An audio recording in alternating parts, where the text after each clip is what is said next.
Hai semuanya, selamat datang kembali di channel The Story of Agung. Di video kali ini aku akan menceritakan kisah pengalaman yang dialami oleh tetangga di sebelah rumah saya guys. Nah, jadi kisah ini bisa dibilang sebagai pelajaran untuk semua. Kalau malam-malam itu tidak boleh berisik guys. Kenapa tidak boleh berisik? Itu pasti karena ada yang tidak suka dan merasa terganggu dengan hal tersebut.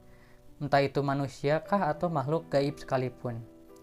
Nah, jadi tetangga saya ini memiliki seorang anak, yang mana anaknya juga mempunyai 4 orang teman yang menginap di rumahnya waktu itu, dan mereka pada malam harinya berisik dan diganggu oleh setan. Nah, gimana ceritanya? Sebelum lanjut, bisa tolong tekan dulu tombol subscribe-nya dan jangan lupa nyalakan lonceng notifikasi agar ada video baru yang bisa kalian lihat di channel ini, oke?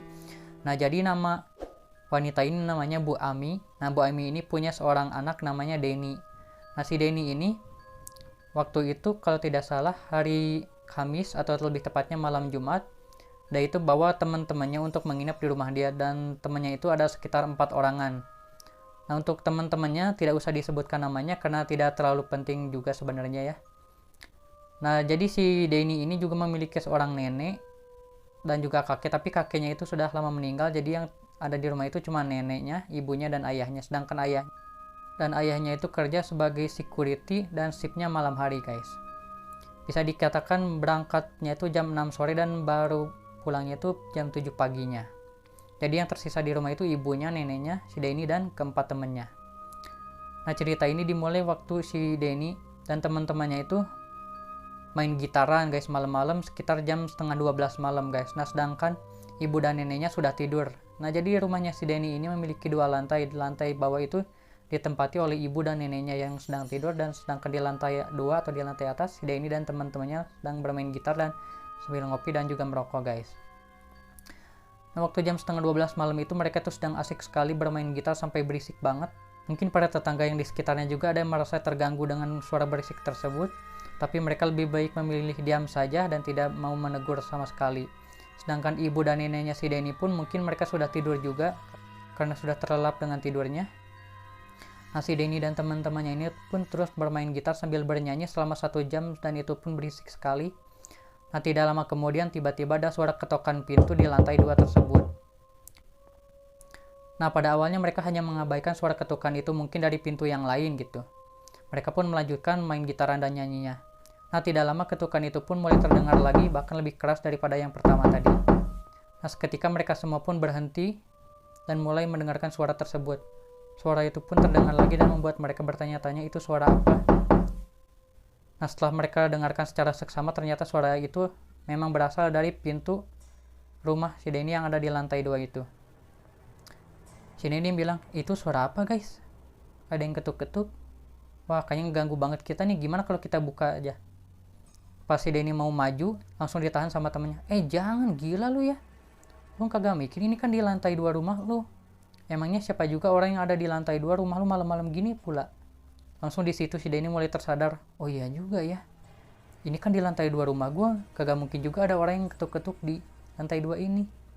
Nah, di situ teman-temannya yang lain juga mulai was-was, tapi mereka semua pada penasaran gitu, siapa yang ketuk-ketuk malam-malam.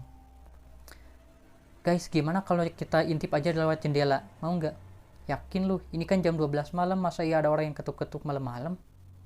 Yang nggak ada salahnya kan kita tengok di jendela, kita kan rame-rame. Gimana, mau nggak? Langsung semuanya bilang, ya udah deh boleh. Akhirnya mereka semua pun langsung mendekati jendela dan perlahan-lahan mulai membuka hordengnya. Nah, setelah hordengnya dibuka, waktu mereka lihat itu ternyata nggak ada apa-apa guys. Nah, tiba-tiba saja ada yang bergeser dari pintu menuju ke jendela, dan waktu mereka ngelihat ternyata itu adalah sosok pocong guys. Pocong itu ngelihat ke arah mereka semua dengan tatapan marah. Waktu itu si Denny bilang kalau pocongnya itu kain kafannya warna putih, kotor, lusuh, terus muka si pocongnya itu hitam dan ada kapas di hidungnya, terus warna matanya juga putih katanya. Si pocong itu lagi melotot ke arah mereka semua dengan tatapan marah katanya.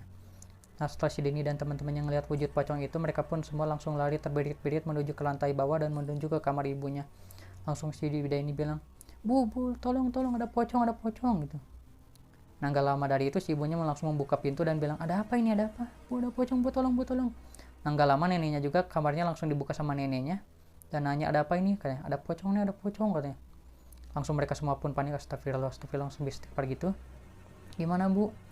Nah setelah mereka sedang kebingungan itu, tiba-tiba ada suara ketukan di pintu lantai bawah di rumahnya si Denny itu guys. Langsung mereka semua kaget dan bu itu pocongnya kan. Langsung si ibunya inisiatif ambil HP-nya, langsung masuk ke mode rekam video. Si ibunya pun maju mendekati jendela dan mulai membuka perlahan hordengnya. Nah waktu dibuka seperti kayak yang tadi guys, tidak ada apa-apa pada awalnya. Nah tiba-tiba ada sesosok pocong yang bergeser yang tadinya di pintu langsung geser ke jendela guys, dan memperlihatkan wujudnya yang menyeramkan. Yang kain kafannya putih lusuh dan ada kapas di hidungnya dan matanya putih dan melotot ke arah mereka, termasuk ke arah ibunya si Denny juga. Nah ini guys bagian paling epicnya. Kalau semua orang melihat itu kan pastinya mereka semua takut ya kan. Tapi kalau ibunya si Denny ini tidak guys. Nah di tangan sebelah sambil megang HP dan tangan satunya lagi sambil nunjuk-nunjuk ke si pocongnya dan bilang, gua nggak takut sama lu ya. Lo lihat nih, gua rekam muka lu sekarang juga.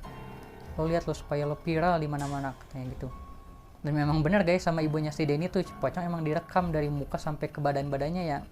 Direkam semua gitu. Ya cukup sekitar berapa detik ya, paling 25 detik lah. Setelah itu langsung buru-buru hordengnya ditutup lagi guys. Mungkin ibunya si Denny juga sebenarnya sama takut, cuman maksain buat ngerekam lah supaya viral gitu. Langsung semuanya baca istighfar, baca doa semuanya. Nah neneknya si Denny langsung marah-marah nih ke si Denny sama teman-temannya. Langsung neneknya bilang, makanya lu semua tuh malam-malam gini tuh harusnya ngaji, baca Quran, bukannya berisik, bukannya main gitar, bukannya nyanyi-nyanyi. Keganggu kan dia sekarang jadinya. Langsung semuanya bilang, ya nih maaf bu semuanya. Kita semua salah katanya gitu, pada panik gitu guys. Langsung si neneknya bilang, ya udah sekarang kalian semua baca ayat kursi, baca Al-Fatihah, Al-Falaq, An-Nas sama istighfar. Semuanya baca-baca aja hingga pada akhirnya sekitar 5 menitan lah. Hawa yang tadinya tegang tuh mulai kayak tenang lagi guys. Kemungkinan pocongnya udah hilang. Nah, terus neneknya si Denny suruh ke ibunya si Denny, coba Mi, kamu cek lagi ada nggak. Ya walaupun ada rasa takut-takut, dia dicoba lah dicek sama mamanya si Denny. Diintip lah di hordengnya dibuka sedikit. Waktu dicek ternyata pocongnya udah nggak ada guys. Pocongnya sudah menghilang dan entah kemana gitu. Langsung ibunya si Denny bilang, pocongnya udah nggak ada tuh, udah ngilang katanya. Syukur deh kalau gitu kata si neneknya si Denny. Alhamdulillah kata anak-anak itu semuanya. Langsung dimarahin lagi. Makanya kalau malam gitu harusnya ngaji, baca Quran, jangan main gitaran berisik, pada orang keganggu, bukan orang aja tapi setan juga keganggu sama kelakuan lu semua. Langsung semuanya bilang, ya nih maaf, kita nggak bakal kayak gitu lagi, kita janji. Ya udah sekarang lu semua naik ke atas dan tidur. Baca doa dulu sebelum tidur. Yang pada akhirnya mereka semua naik ke atas dan benar-benar tidur dan gak mau lagi berisik lagi. Nah setelah kejadian itu, beberapa jam sampai paginya mereka udah nggak diganggu lagi sama si pocong itu guys. Nah kebesokan paginya hingga pada akhirnya si ibunya si Denny pun menceritakan ke beberapa warga di dekat rumah saya guys. Tapi tidak sampai satu kampung gempar dengan cerita itu, cuman beberapa rumah warga yang ada di rumah sekitarnya si Denny itu, termasuk rumah keluarga saya juga guys, diceritakan semuanya. Dan saya pun diceritakan kisah ini oleh saudara saya. Terus saya nanyakan ke saudara saya, terus mana rekaman videonya? Kata saudara saya bilang, udah dihapus katanya. Ya padahal kalau misalkan masih ada gitu, mau saya minta rekamannya buat saya kasih lihat ke kalian gitu guys. Tapi ternyata udah dihapus. Aduh sayang banget, padahal kalau bisa dilihat kan seru juga gitu. Apakah benar gitu pocong itu bisa direkam pakai HP biasa gitu tanpa infrared atau night vision segala macamnya gitu ya kan. Nah itu dia guys, adalah cerita yang dialami oleh tetangga saya yang bernama Bu Ami dan anaknya Denny dan juga teman-temannya. Gara-gara kelakuan mereka berisik di malam hari sampai diganggu sama setan. Ya udah deh guys, mungkin cukup sekian dulu untuk video kali ini, dan terima kasih kalian sudah mau menonton di channel The Story of Agung ini, dan jangan lupa berikan like, comment, subscribe, dan share kalau gitu. Sampai jumpa lagi di cerita berikutnya. Bye bye.